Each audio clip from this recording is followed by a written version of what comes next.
Straight ahead on Law&Crime Daily. Oprah, I'm writing you because I'm in love with Taylor Swift and I don't know if I'm delusional or not. Letters to famous celebrities take center stage as the man accused of shooting up a Tennessee Waffle House stands trial. And at this time, the jury has reached unanimous verdicts on both counts. A shocking verdict in Ohio for the trial of Audrey Cole. Did the jury believe her self-defense claim? Plus, the Pike County Massacre, when the WAGNER family could finally stand trial. But first, the NFL is slammed with a racial discrimination lawsuit. Why texts from Patriots head coach Bill Belichick are cited in court documents. Law&Crime Daily covering court cases from coast to coast.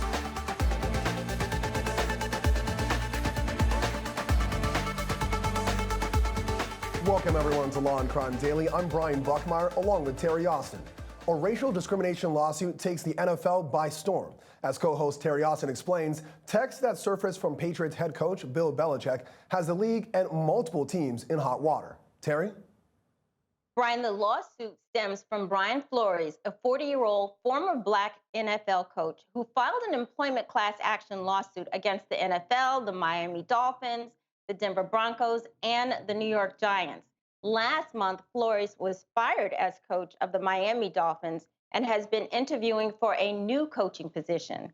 Flores claims that the Giants interviewed him under false pretenses. He says that he received a congratulatory text from New England Patriots coach Bill Belichick, which was intended for Brian Daboll, who is white. Flores alleges that his interview with the Giants was a ruse so the team could demonstrate compliance with the Rooney Rule. The NFL instituted the Rooney Rule back in 2003 to increase diversity in the NFL's executive ranks. The rule requires every team to interview at least 2 external minority candidates for open head coaching positions. Currently, only 1 out of 27 head coaches employed in the NFL is Black, in a league where roughly 70% of the players are Black. Law&Crime reached out to the Patriots, who declined to comment. Representatives with the Giants tell us they are confident with the hiring process. We're still waiting to hear back from Flores. And on Wednesday, news also broke that former Cleveland Browns coach Hugh Jackson alleges the Browns paid him to lose games back in 2016 and 2017. Brian? Thanks, Terry. Joining us today is criminal defense attorney Adam Conta and Terry Austin as we review the play on the field, so to speak. Adam, the Belichick text message, that seems to be the biggest thing, at least I see.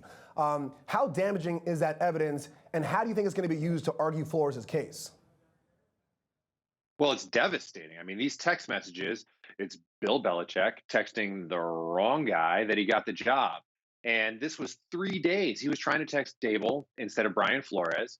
But he sent this text to Brian Flores 3 days before his interview, which demonstrates that the Giants already had made up their mind and decided to hire Daboll well before the interview, meaning that the interview was absolutely just a sham to carry out the Rooney Rule.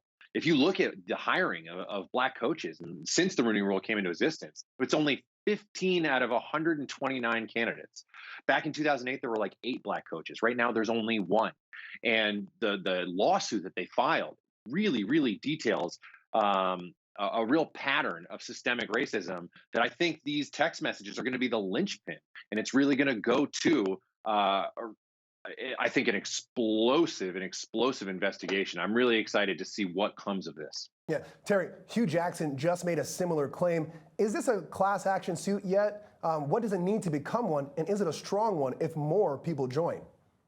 Well, I think it's a very strong case. It has, like Adam said, some very damning allegations. But to be a class action, you have to have individuals who have similar legal questions and patterns of fact. So I think they'll be able to do that here. And the only question is, will they get people to join, because they might be afraid it'll ruin their career. Yeah, well, we've got Flores. Now we've got Jackson. The question is who's going to be the 3rd, 4th, 5th, and potentially more in this in this class action lawsuit. Thank you both. An update now on a story we first brought you earlier this week. A second Bridgeport, Connecticut family says police did not notify them after the death of their loved one. Brenda Lee Rawls died on December 12th of last year. Yes, that's the exact same day as 23-year-old Lauren Smith Fields. Both are Black women from Bridgeport. Smithfield's family has been vocal about police mishandling the investigation and claims authorities did not contact them when she died. While Smithfield's death was ruled an accidental overdose, critics say the death investigation was botched. 2 officers involved in the case were put on administrative leave and a third retired. In a statement, Bridgeport, Connecticut's mayor says he demands answers. And I want to be clear to members of the public and the department that insensitivity, disrespect in action, or deviation from policy will not be tolerated by me or anyone in this administration. My disappointment and demand for accountability in these and other matters brought to my attention will remain until all the questions that have been asked are answered to the satisfaction of all.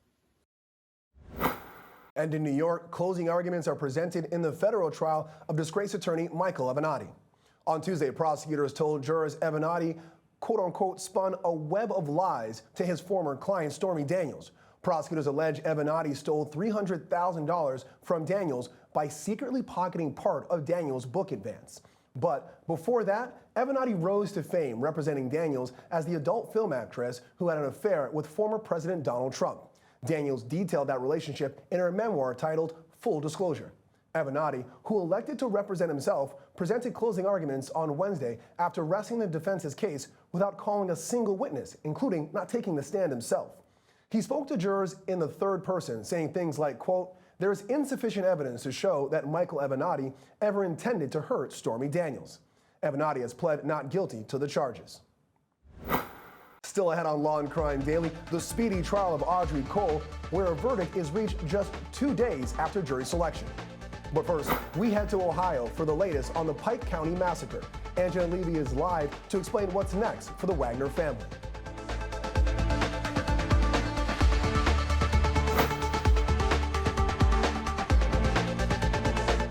Hi, this is Dan Abrams with exciting news for all of our Law and Crime followers on YouTube. You can now get the live Law and Crime Network with YouTubeTV for all of your daily live trial coverage, legal news, expert analysis, and original true crime programs. Subscribe to YouTubeTV today and then locate Law and Crime in the channel guide. And for only $1.99 a month, you can add the network to your bundle. Watch Law and Crime every day with YouTubeTV. We put you in the jury box.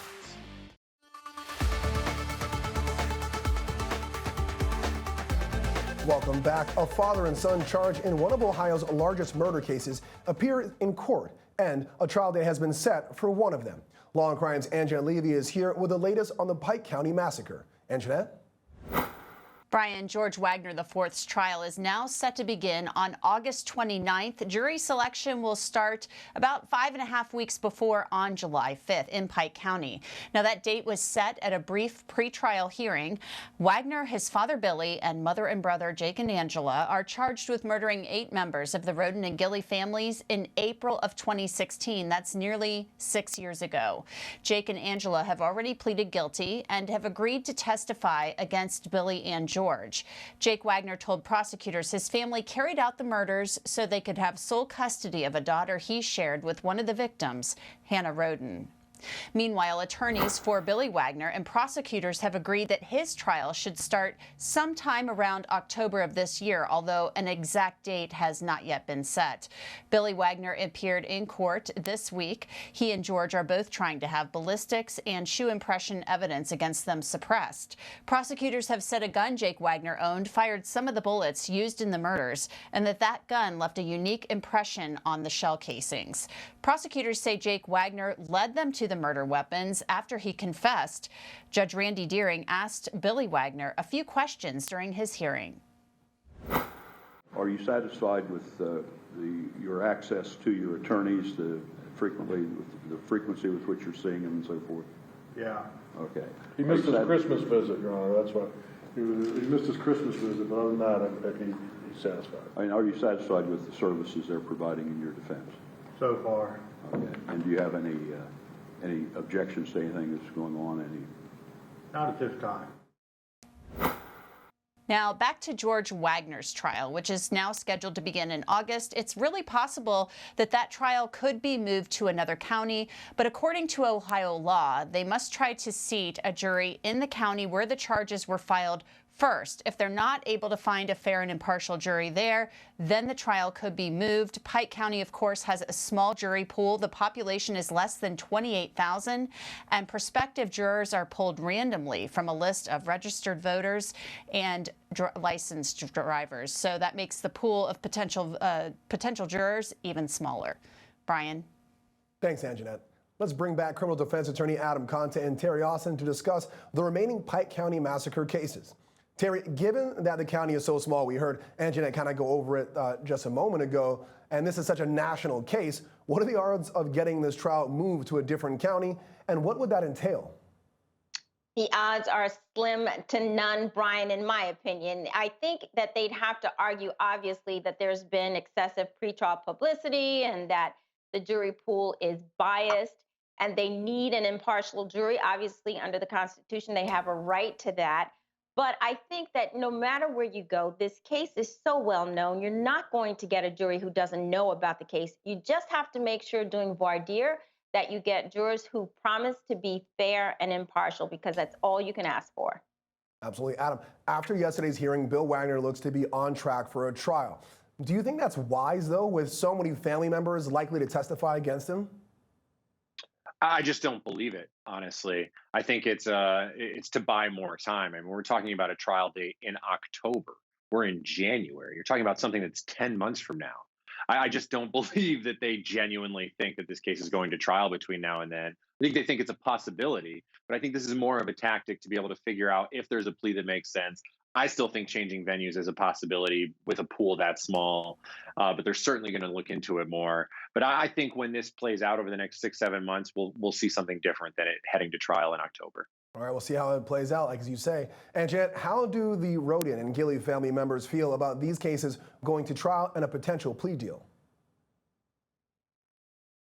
You know, going through a trial is difficult for any family member of a murder victim. But here you have 8 murder victims. So this is going to be difficult for these family members to sit through, although they have wanted to see some sort of justice for a long time, almost 6 years. It'll be more than 6 years by the time George Wagner IV goes to trial. I know that after the plea hearing for Jake Wagner, the family members seem very happy. He's going to prison for the rest of his life. They didn't seem quite as happy after Angela Wagner pleaded guilty, because she's eligible for release after serving 30 years. All right, we'll see how these Pike County Massacre cases continue. As Adam said, it's months and months out. Maybe there's a plea, maybe there's a trial. We'll see how that ends up. Thank you all. Coming up on Law and Crime Daily, day 4 of the Waffle House shooting trial. Hear firsthand letters the defendant wrote to pop icon Taylor Swift. Plus, a shocking verdict is reached in the Audrey Cole murder trial out of Ohio. All that and more still ahead on Law and Crime Daily.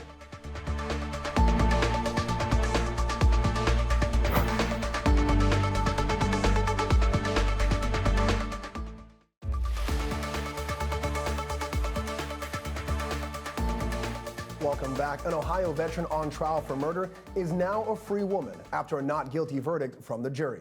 Audrey Cole was charged with murder and felonious assault in the shooting death of her boyfriend, Matthew Mott, last year. The two were both military veterans and had domestic issues in the past. In May 2021, the couple allegedly got into an argument over their 3-year-old daughter taking medication. Cole said Mott beat her and threw her head into a wall before she shot and killed him with an AR-15 she kept under her bed. Cole said she shot him in the hallway of their home in self-defense. The jury must have believed her attorneys, as they found her not guilty of both charges after just 4 hours of deliberating. Once the jury was done deciding Wednesday afternoon, Judge Rapella read the verdict. At this time, the jury has reached unanimous verdicts on both counts. I will read them individually. As for count 1, that is the charge of murder, the jury has found the defendant not guilty. They have made the finding that the state of Ohio did not prove beyond a reasonable doubt all of the elements of murder as charged in count 1 of the indictment. As for count 2, felonious assault, the jury found the defendant not guilty. Therefore, it is a not guilty finding on both counts. Criminal defense attorney Adam Conte and co-host Terry Austin are back to discuss the self-defense acquittal of Audrey Cole. Terry, if you blinked, you missed this trial. It was all done in what, like 2.5 days? Why do you think the jury found her not guilty so quickly?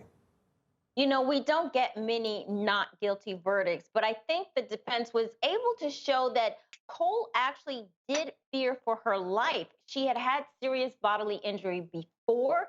He previously beat her up while she was pregnant.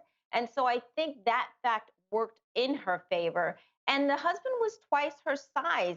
The defense was pointing out during its summation that Ohio has stand your ground law, and you don't have to retreat. And I think that too was another reason that they came to the conclusion so quickly. Adam, that's the conclusion. Let's talk about how we got there. Are you surprised, because I know some people are, that the defense won a self-defense case without putting on their client or a single witness? In a vacuum, yes, I would be surprised. The facts of this case, though, I think they nailed it. I mean, the prosecution had very little evidence. The fact that from jury selection to verdict is under 3 days is unheard of for a misdemeanor shoplifting case, let alone a murder case. I mean, there just wasn't evidence there. And the evidence that was there was really sort of in her favor. So although normally I would say, yeah, self-defense, you got to get up there. You got to really explain it. You got to show the jury why you were in fear. This just wasn't that case. And thankfully, the jury got it right. Yeah, I think to the defense's credit, while she didn't take the stand, as we just saw there a moment ago, her interrogation video and her 911 call kind of put it all out there. So maybe she didn't need to take the stand. Her story was already there. But of course, it could also just be the jury thought you shouldn't be able to beat up your girlfriend like that and just acquitted her of that. But we'll never know. We'll see how it plays out. Thank you both. When we come back, inside the man of the accused Waffle House shooter. Written letters from the Travis ranking are read in court. As defense attorneys say, he grappled with delusion. What famous celebrities he called on for help.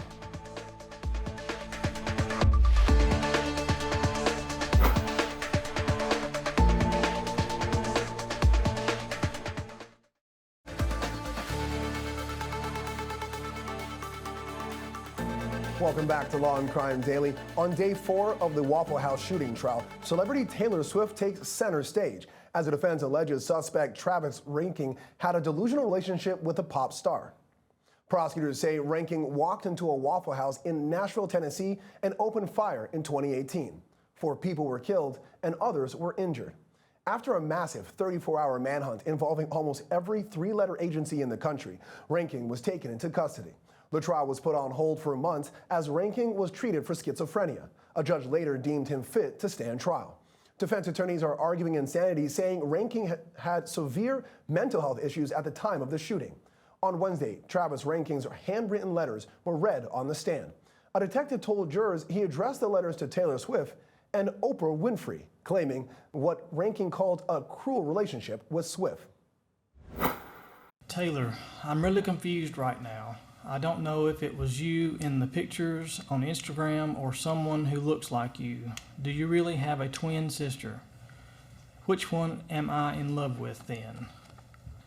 I want the Taylor that wrote those beautiful songs and sang to me at her concert. Maybe Taylor 1 wrote half and Taylor 2 wrote half. Oprah, I'm writing you because I'm in love with Taylor Swift and I don't know if I'm delusional or not. I started writing Taylor June 2nd, 2015. The letters were about dreams that I was having. I saw Taylor for the first time September 29th, 2015. It was at a concert and she mouthed the words hello to me while she was singing a song. After that, I started to notice that what I was saying to her was getting repeated back to me on the internet. Also, things that I was doing on my phone and computer. I wrote her and gave her permission to do those things because she was being nice to me and I didn't want her to feel guilty. Later, I took back permission for her to do that because she started being cruel and lying about everything. She catfished me on the internet, made me fall in love with her, and then started being nasty to me. Adam, star witnesses and medical examiners have testified. How would you measure the prosecution's case in saying the insanity defense doesn't apply here? Well, it's tricky. You know, I was watching the testimony earlier of this and of their expert witness, and I think the prosecution has done a good job in trying to poke holes in it by showing areas where he was really competent, like him packing his backpack with silver bars, and it was really sort of a planned, it seemed premeditated and planned by a cognizant mind. But I mean, listen, you listen to those letters, and those letters are obviously incredibly helpful for the defense. So it's such a back and forth right now. It's so hard to put on an insanity defense. I think the prosecution is going to get the conviction, but it's been a very interesting trial. Interesting to say the least. Terry, let's look at it from the other side. Is there a chance for the defense to win an insanity defense argument, and what do you think they need to prove to the jury in order to get there? Well, under Tennessee law, what they'd have to do is show that at the time of the offense, he did not know what he was doing. He had a severe mental illness, and it caused him to not understand the consequences of his actions. Honestly, I do agree with Adam, and they have to show that through clear and convincing evidence. I don't think they're going to be able to show this because there's so much evidence that he did understand what was going on. He knew the difference between right and wrong. He tried to hide after the fact. He ran from the scene. He took his clothes off. He had a change of clothes. So I think that at the end of the day, the prosecution is going to be able to show that while he might have a mental illness or defect, he knew what he was doing and he knew the consequences of his actions. So he would be found guilty. All right, we'll see how that plays out in closing arguments as they tie it all together. Thank you both for joining us. Always a pleasure. And thank you for joining us here on Law and Crime Daily. We'll see you next time as we discuss justice in America.